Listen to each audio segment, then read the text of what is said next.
Occasion ఏదైనా location ఎక్కడైనా తెలుగువారి వేడుక అంటే ఆలివ్ మిఠాయి ఉండాల్సిందే. ఆపరేషన్ సింధూర్ పేరుతో దాడి చేసిన భారత్ ఉగ్రవాదుల గుండెల్లో గుబులు పుట్టించింది. భారత సైన్యం బాంబులతో పాక్పై విరుచుకుపడింది. ఆపరేషన్ సింధూర్ పైన యావత్తు భారతదేశం ఆనందం వ్యక్తం చేస్తోంది.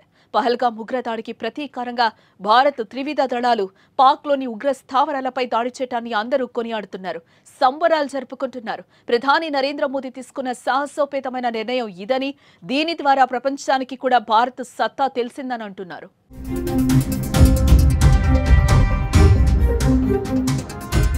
ఆపరేషన్ సింధూర్ పై పవన్ ట్విట్టర్ వేదికగా స్పందించారు.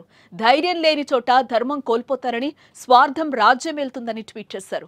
దశాబ్దాల సహనం చాలాసేపు నిశ్శబ్దాన్ని భరించిన తర్వాత ఆపరేషన్ సింధూర్ ద్వారా భారతదేశం మొత్తాన్ని మళ్లీ శౌర్య స్ఫూర్తితో నింపిన త్రివిధ సైన్యాల ధైర్య నాయకత్వానికి, వారికి అండగా నిలిచిన ప్రధానమంత్రి నరేంద్ర మోదీకి హృదయపూర్వక ధన్యవాదాలు.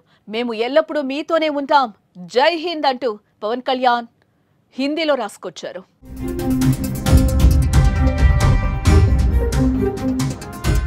ట్వీట్ అనంతరం హైదరాబాద్లో నిర్వహించిన మీడియా సమావేశంలో ఆయన మాట్లాడారు. ప్రధాని మోదీ నిర్ణయానికి తామంతా కట్టుబడి ఉంటామని చెప్పారు. పాక్ ప్రేరేపిత ఉగ్రముఖలు గతంలో కశ్మీరీ పండిట్లను చంపేశారని గుర్తు చేశారు. దేశంపై దాడులను సీరియస్ గా తీసుకోవాలి. భారత సైన్యానికి వ్యతిరేకంగా పోస్టులు చేస్తే కఠిన చర్యలు తీసుకుంటాం. చివరి ఉగ్రవాదిని అంతం చేసే వరకు మోదీ పోరాటం ఆగదు అని పవన్ కళ్యాణ్ తెలిపారు. అది నిన్న రాత్రి జరగటం, ఇలాంటి సమయంలో దాదాపు 9 ప్రాంతాల్లో 15 కిలోమీటర్ల నుంచి దాదాపు 200 కిలోమీటర్ల లోపల వరకు వెళ్ళి భారతదేశ సైన్యం అక్కడున్న మిలిటరీ ఎస్టాబ్లిష్మెంట్స్కి దాడి చేయకుండా, అక్కడున్న సివిలియన్ క్యాజువాలిటీస్ లేకుండా కేవలం ఎవరైతే ఉగ్రవాద సంస్థలు ఉన్నాయి, ముఖ్యంగా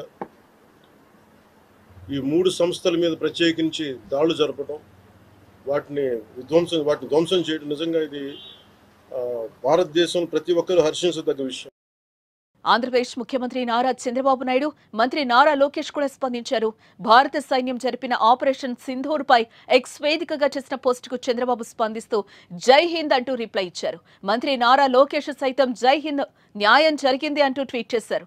భారత సైన్యం చర్యలను అభినందించారు. పహల్గామ్ ఉగ్రదాడికి ప్రతీకారంగా న్యాయం జరిగిందని పేర్కొన్నారు.